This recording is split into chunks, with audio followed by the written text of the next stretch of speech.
Et mon invité ce matin dans l'Info Week-end est Michael Levinas, un nom très célèbre, compositeur, pianiste, académicien. Mais c'est le fils du grand, bien sûr, le fils du grand philosophe Emmanuel Levinas. Bonjour. Que l'on reçoit à notre micro. Bonjour Michael Levinas. Merci d'être passé par Radio J. De si bonne heure en ce dimanche matin. Pas un problème. Alors, au début du mois de décembre, le centre Emmanuel Levinas de l'Université lituanienne des sciences de la santé a ouvert ses portes dans la ville lituanienne de Kaunas, un pays et une ville qui ont été, rappelons-le, des lieux d'extermination d'une grande partie de votre famille, de la famille Levinas. De toute la famille. De toute la famille. Un centre que nous confiait sur cette antenne David Ancel, le petit-fils d'Emmanuel Levinas, qui a pour objectif de rendre accessible, de promouvoir la pensée de l'immense philosophe qui était votre père. Pour autant, vous avez fait savoir que vous étiez opposé à l'ouverture de ce centre. Est-ce que vous pouvez nous expliquer pourquoi ? Bien sûr, opposé, je vais être assez précis là-dessus. Je n'ai pas été opposé à la création d'un centre qui travaillerait sur l'œuvre de Levinas. Et d'ailleurs, je dirais que l'œuvre de Levinas se répercute tellement dans le monde que on est bien au-delà de savoir s'il y a un centre ou s'il n'y a pas un centre. Mais la Lituanie, c'est autre chose. Il y a à la fois une question de fond et une question de forme juridique. Et la question de fond, elle est très claire. Je suis le titulaire du droit moral pour l'œuvre d'Emmanuel Levinas, qui n'est pas une simple chose, c'est une charge, c'est une grosse charge qui a été confirmée par les tribunaux en 2009, donc cette charge je l'ai. Et il y a tout de même la pensée d'Emmanuel Levinas et ce qu'il a eu comme relation avec la Shoah est extrêmement ferme. Et là, je suis son exécuteur vraiment testamentaire. Je cite une phrase d'Emmanuel Levinas dans un de ses textes en nouveau cahier. Il y a un quart de siècle, notre vie s'interrompit. Et sans doute l'histoire elle-même. Quand on a cette tumeur dans la mémoire, 20 ans ne peuvent rien y changer. 40 ans ne peuvent rien y changer. 60 ans ne peuvent rien y changer. Et probablement beaucoup plus de décennies et de centaines d'années ne peuvent rien changer. Et par conséquent, sans doute la mort va annuler, dit-il, bientôt l'injustifié privilège d'avoir vécu à 6 millions de morts. Rien n'a pu, ni même recouvrir le gouffre béant. Alors je considère, et c'est cela que j'ai écrit dans le Figaro, et que j'ai exprimé en 2019 en Lituanie, lors d'une rencontre avec la plupart des responsables lituaniens sous l'égide de l'ambassade de France à l'époque. Je considère qu'appeler le centre du nom d'Emmanuel Levinas, non pas de créer un centre, mais d'appeler un centre du nom d'Emmanuel Levinas à quelques pas de l'appartement où avait vécu Emmanuel Levinas, là où toute la famille fut arrêtée, puis conduit au 7e fort, disons 7e et pas 9e, où les atrocités nazies furent commises, avec la complicité avérée des troupes lituaniennes. Et c'est cela le terme que j'utiliserais, nécessité de la pudeur. Et donc, en 2019, je l'ai déjà exprimé en tant que titulaire du droit moral. Et il y a eu un grand colloque où tout le monde est tombé d'accord sur le fait que ça s'appellerait Centre de philosophie française contemporaine, Centre des études lévinassiennes. Et donc, il y a là une frontière. Alors ça, c'est la question du fond dans l'histoire. C'est pas une rancune. Ce n'est pas une colère. C'est une charge, c'est une obligation.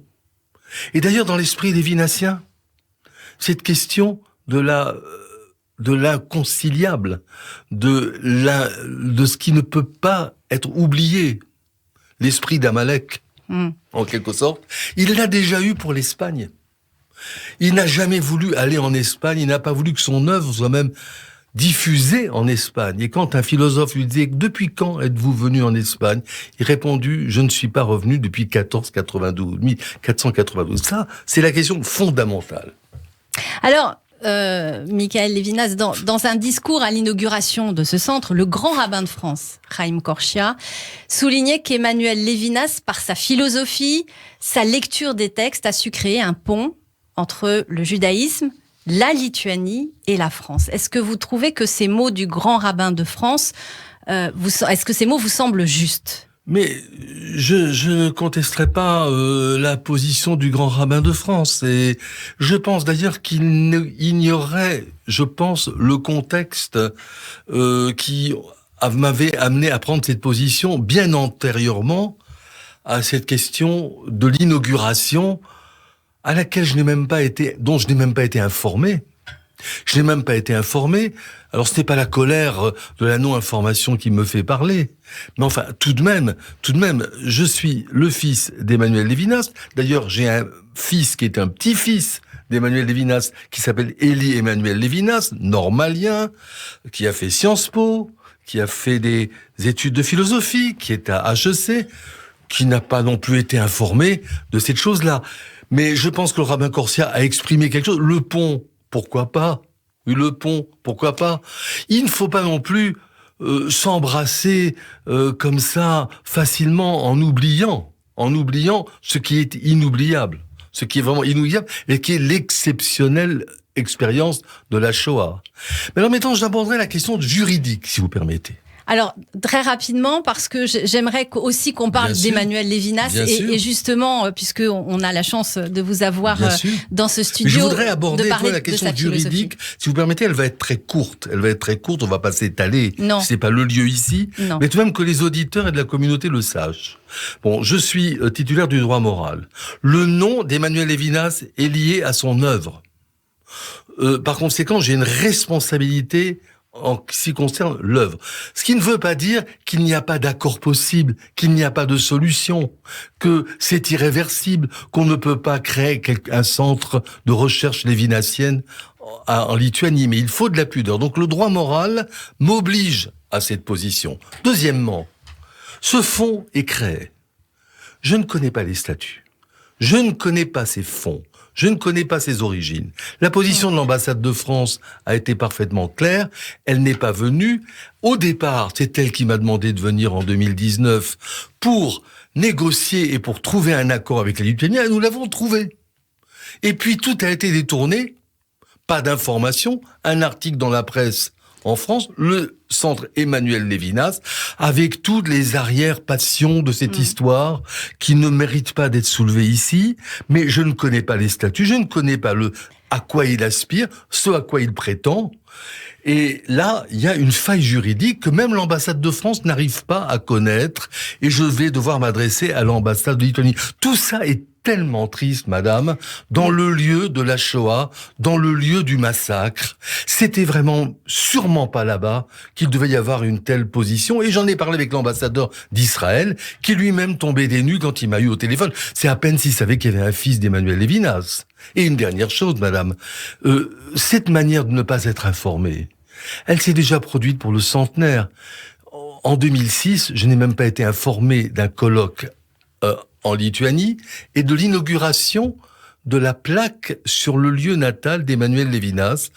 Oui, le fils d'Emmanuel Lévinas n'a pas été informé que dans le lieu où tout le massacre a eu lieu, je n'ai ni grand-mère, ni grand-père, ni oncle. Je ne les ai jamais vus. Je n'ai pas été informé. Alors, Michael Lévinas, nous allons parler d'Emmanuel Lévinas, puisque nous avons encore une fois la chance. Madame, nous ne faisons qu'en parler. Absolument. Ce n'est pas de Michael Lévinas que nous parlons. Quoique, on pourrait aussi en parler, de ce grand musicien. Alors, quel père était Emmanuel Lévinas et que vous a-t-il transmis, que vous aimeriez partager à votre tour ? Madame, il y a le père, il y a quelque chose qu'il m'a transmis déjà de très important. Nous ne parlons plus là de la question de la Shoah. Vous me posez des questions, effectivement, qui m'amènent sur un autre terrain auquel je suis très volontiers preneur d'en parler, mais c'est énorme. J'ai travaillé dans la salle où Emmanuel Lévinas a écrit Totalité infinie, autrement quête. C'est là que j'ai travaillé le conservatoire. C'est dans ces salles-là qu'Emmanuel Lévinas m'a donné la conscience de l'écriture, l'exigence de l'écriture. C'est dans cette salle-là que j'ai compris que l'œuvre ne s'écrit pas dans la célébrité, qu'elle ne s'écrit pas dans la médiatisation, qu'elle s'écrit quasiment dans l'anonymat. Et je porte un nom qui est une question, madame. Mon prénom est une question. Qui est comme Dieu? Et là, je reviens à la Lituanie. Ce que j'ai su, c'est que par rapport à tous ces morts assassinés, où je demande de la pudeur dans la manière de mettre le prénom d'Emmanuel Levinas, mais de mettre que l'adjectif. C'est une dimension lévinassienne. Il n'a pas voulu me donner de prénom, parce qu'il y avait trop de prénoms à citer. Et donc, Chouchani, qui était là quand je suis né, donc vous me demandez quelle est ma relation avec Levinas, oui. Relation avec l'écriture, accompagnement dans tous ces voyages en Israël, un des pays qui m'est le plus cher. Eh bien, Chouchani a dit, on ne peut pas, vis-à-vis de tous ceux qui sont morts, mettre un prénom pour l'un ou l'autre. Boris, Amos, Yeriel. On va poser la question, qui est comme Dieu? Michael. Donc, je suis dans le questionnement, madame. Je suis dans le questionnement et je ne suis pas toujours dans la réponse. Et c'est une charge énorme quand on est titulaire du droit moral pour une œuvre aussi gigantesque. Le principe de la philosophie. Alors, une dernière question. Quels sont, selon vous, le ou les ouvrages à lire? Il y en a tellement, mais afin de mieux comprendre la pensée d'Emmanuel Levinas, si vous deviez vous adresser à un jeune aujourd'hui, un jeune lycéen, je dirais que le livre... Par quoi faudrait-il commencer? Le livre le plus médiatique, une introduction, ce serait Éthique et Infini. C'est ça le livre, alors, c'est Éthique et Infini. Par contre, les livres sur lesquels il y a un enseignement, totalité infinie, bien entendu, autrement qu'être, mais ce que je dirais à ceux qui s'intéresse à l'œuvre de Levinas, à la raison de l'éthique, mais aussi à la relation entre la tradition juive, ce qu'on appelle la tradition lituaque, oui. Bien entendu, que j'ai vécu avec Chouchani, que j'ai vécu au cours de Rachi, mais en même temps, la tradition de l'écriture, de l'arature, de la découverte de l'expérience de l'écriture, de la révélation à l'intérieur de la création. Je dirais qu'effectivement, on ne peut pas échapper aux deux très grands classiques que sont Totalité infinie et Autrement qu'être. Et là, je reviens encore à la question lituanienne, madame. À la question lituanienne, la dédicace à tous les antisémitismes du monde. C'est-à-dire, c'est à la fois une problématique familiale. Ce n'est pas une problématique familiale. Non. Elle est familiale par la mort de tous ceux qui sont morts, mais le fondement de la pudeur qui fait qu'on ne peut pas facilement utiliser ce nom là où tout le monde a été tué, mais il faut faire un centre. Et il faut la réconciliation dans ce lieu. Eh bien, on va conclure sur ce mot. Merci. Réconciliation. Merci beaucoup, Michael Levinas, d'être passé par Radio J pour évoquer la mémoire du grand philosophe Emmanuel Levinas, qui était votre père. Et merci du temps que vous y passez.